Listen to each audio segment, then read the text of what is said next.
Hey guys, this is Vogg from Decapitated and you're watching Agoraphobic News.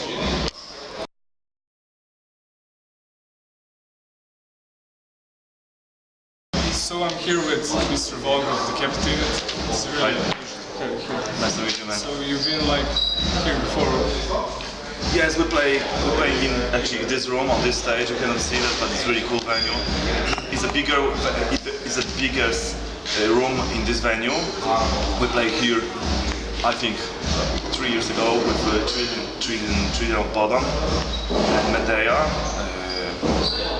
Great tour, and I have great memories from this show. So many people, and yeah, great show for sure. And right now we are here again, which I'm really more than happy about that, and I cannot wait to play show here in Belgrade again. So you like Serbian crowds? You like? Oh yeah, of course. The people here are great, and yeah, from last show I remember was just huge energy and great response, and people went crazy. So 2 years ago you released your latest album called Vogg. Yeah. And it's kind of different from the rest of your catalog. It's more modern sounding album. Yeah, that's right. It is different. It is different a lot. Completely different than that, especially if we compare it for the first, second, and third album of the band. Well, I think Decapitated has always have released different albums. Each album is different, sounding different, and every album is going to different direction, different style. And I don't know. I don't know why it's happening like that. Probably I'm this kind of musician or composer that I don't wanna. It looks like I don't wanna stay with the one style all the time, like trying to make this kind of same style, same albums all the time.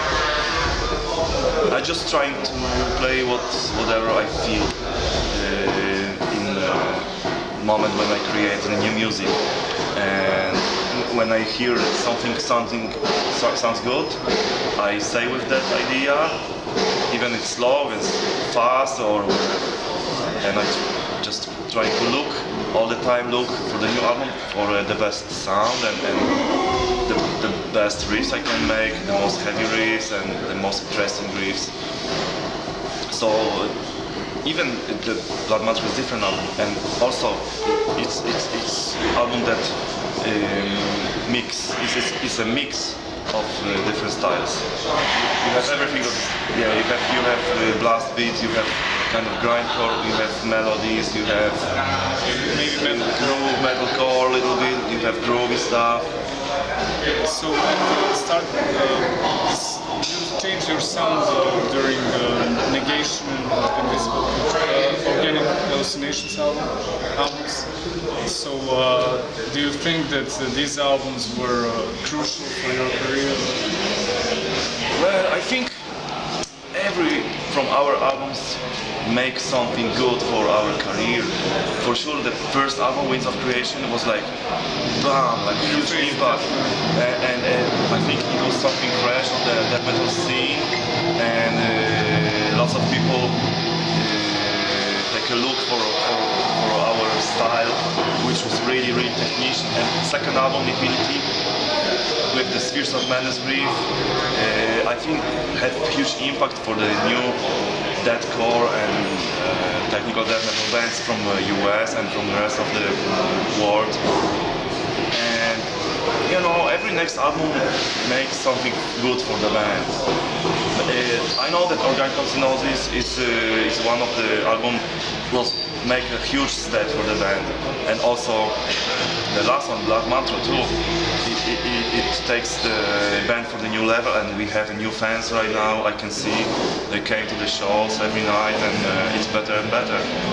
Okay, and what's your favorite Decapitated album? Choose one. Well, I think it's hard to say, but I'm really proud of actually every of album we did, and but organic hallucinosis was for sure one of like My favorite. this is something that the lots of other musicians, like big bands, pay attention about this album. Like we had fans in bands like Meshuggah, in bands like Lamb of God, and I know the big musicians really like this album. That's why I think that was the reason they asked us for the guest appearance for those tours, which was amazing to play at Sheriff State with such a great bands like Meshuggah, Lamb of God, and I'm really proud of the Carnival is Forever album because it was a kind of challenge. With the new lineup. Yes, with the album with Cream, he did a great job on the drums, and this album sometimes is so much extreme, and I'm really proud we did it, and we did so well. I'm just really proud of this album. So, who are your greatest influences when it comes to music? When it comes to playing guitar, it's Dimebag Darrell, about how he created the sound of the guitar and everything. He was representing metal. Also Eddie Van Halen, also Trey Azagtol from Morbid Angel, because he was one of the maybe main reason I decided to be a musician who is touring and play death metal. And who else? Marty Friedman, he's one of the best. Who else? These days is Jeff Loomis is great player of course. And we have in Poland probably one of the greatest young musician. His name is Jakub Żytecki from a band called Disperse, and this guy really know how to play guitar. So how popular is Decapitated in Poland? You're one of the greatest, I mean, with Behemoth. Oh, thank you. I think last tours we did in Poland was really successful. We shared stage with really great Polish bands like Frontside, Materia, and many others. And we have a lot of people during the tour, about sometimes 500, sometimes 400 people, which for us is really, really good. Okay, and can you recall the 80s in Poland? I mean, was it hard to buy records on the vinyl back in the day? I started to buy a record in the 90s actually. These days it wasn't really hard. I'm sorry. These days in 90s it wasn't really hard to buy a CD or a tape. I started collecting music on buying tapes, and it was full of catalog during these days, so I didn't have problem to buy music. So what is your first cassette? Can you remember? Or vinyl, perhaps? My first cassette was Metallica Kill 'Em All. Ah, cool. Yeah, and then right behind all the Metallica catalog and discography, and then Sepultura, Veneter Remains, Arise, and then Sepultura, Chaos AD. So that's where you came from musically, I mean, with Sepultura and the groovy stuff? Yeah, Sepultura was one of my favorite bands, still is one of my favorite bands. So do you like new Sepultura? Not that much, to be honest, compared to first 6 albums. Yeah, I finished on the roots, like being a huge fan. I'm still a huge fan, but I stopped to concentrate too much for the new release of this band. Can you tell me something about your band name? That was derived from the Decapitated sense of Vader, perhaps, or? It was influenced by Vader song, Decapitated Saints. Yeah. My friend Świnia, who was the first vocalist of Sauron, first vocal of Decapitated, he was probably one of the biggest Vader fan in Poland, and he came with the idea to create a band, and he came with idea band, Yeah. which he came from. Which came from the Song. Yeah. Is Christianity still strong in Poland? Because there are tons of black metal bands out there. Yeah, it's still strong, really strong scene of Christianity. They have a huge scene. They have lots of good big budget for big festivals, and lots of headliners. So, do you think that the music, like Behemoth or Decapitated, affects people that approach against Christianity out there? I don't know. Is there a struggle with metalheads? Maybe Behemoth more than Decapitated. I don't know. I don't have any information about that. Okay. No one tells me that.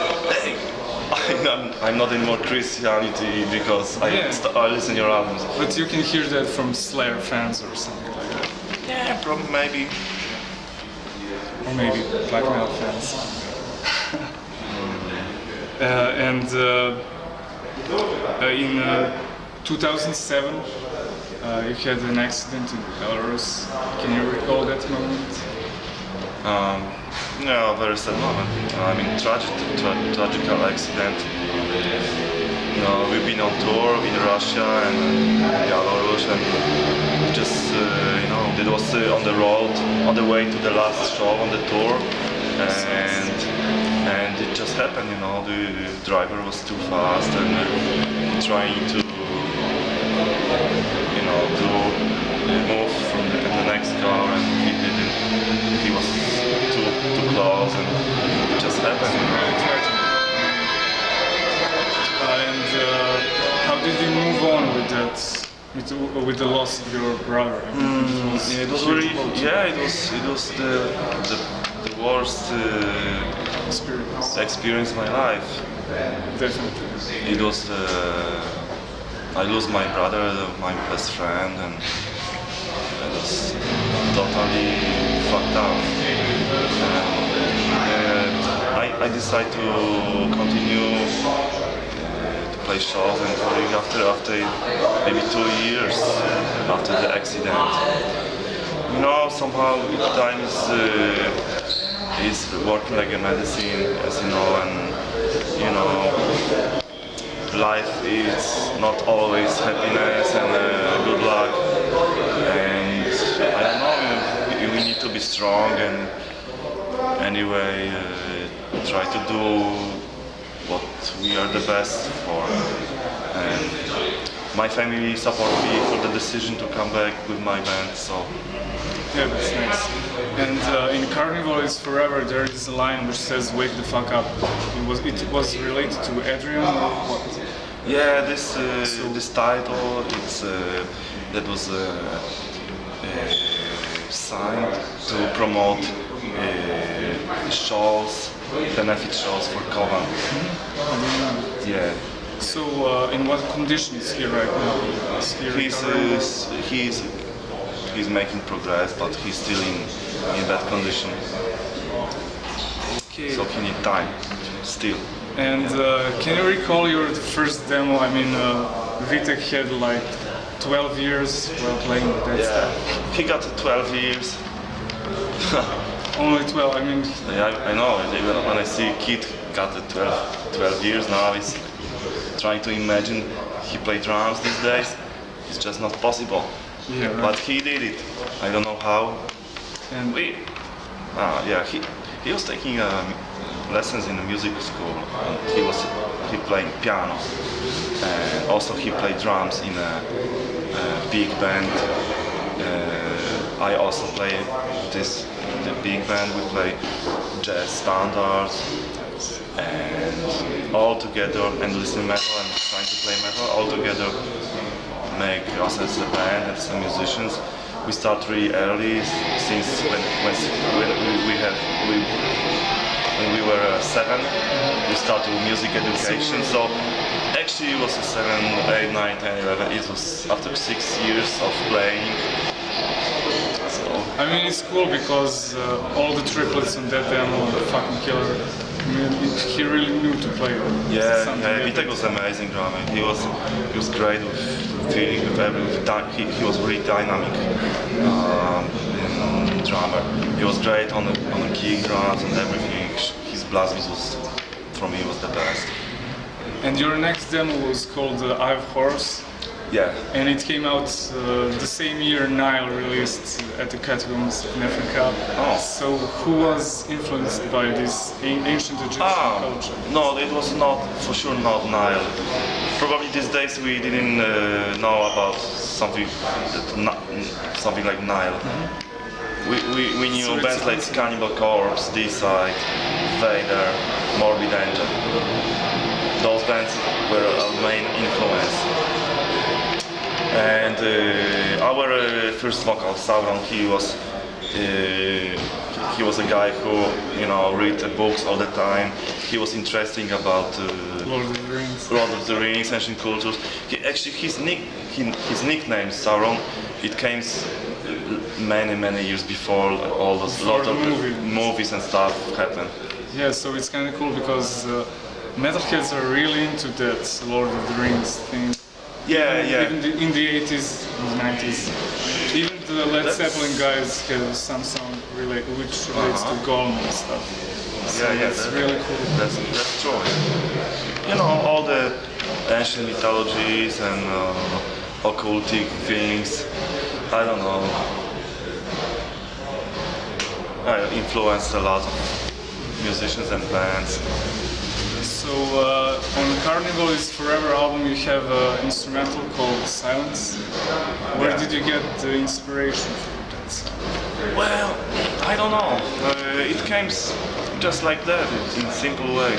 I was sitting in guitar. I renting the flat in Krakow, and the flat was like. I was renting a room. I had one room, bed, chair, and table, and I have amp and cabinet in the room, and I play guitar. I have nice clean channel in the head, so I play, and suddenly came the right notes, and I think it was cool, and actually I really like this song.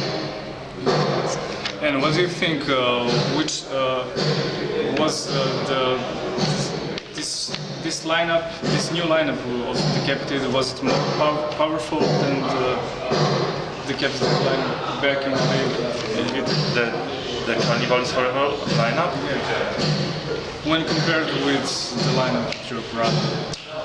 Lineup with Vitek was, in my opinion, was the best lineup of Decapitated. It was the real Decapitated lineup, and me and Vitek and Martin on the bass, and also Sauron and Kovan. This lineup create Decapitated sound, and that was the best. That was the Decapitated sound. Me and Vitek, and also Martin. And right now it's not anymore the same, but it's still good. It's different, Decapitated. Yeah, and music is really different. Music is different, and sound. When we play old songs, it's different too. It will never sound the same as back in the days with Vitek. It is not possible. But still, I like to do it. Do you plan on making a tour with only old stuff, perhaps on the set list? Yes, of course. Yeah, I want to come back. Yeah, I want to come back for more songs like Decapitated and Wings of Creation, because it's kick-ass songs, stuff, and we have 20 years of anniversary of the band this year, and we're playing to do a tour in Poland. It's already announced. It's October, November, about 40 shows over Poland, and yeah, for sure we do at least 3 old songs to add for the new set list. And are you writing new riffs for the upcoming record? I have a bunch of ideas.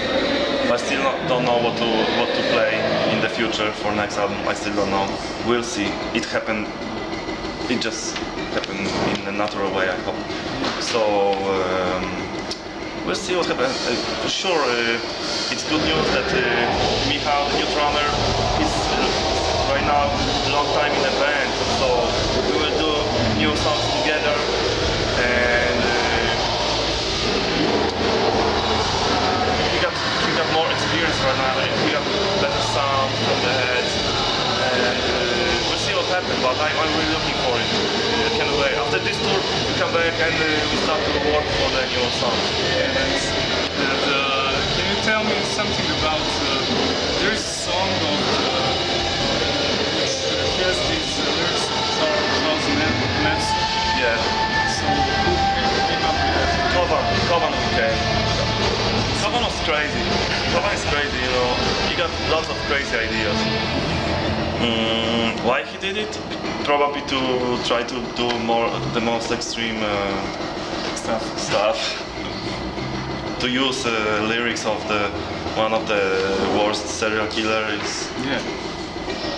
I mean, those are crazy lyrics. I mean, I love them. It's really a killer. And what do you have to say to the fans here in Serbia?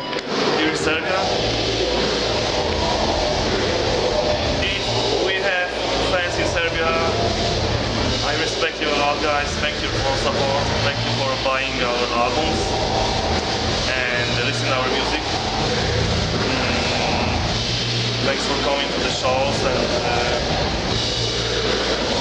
have a good time. All the best for you guys. I wish you all the best. Okay, thank you so much. My pleasure, man.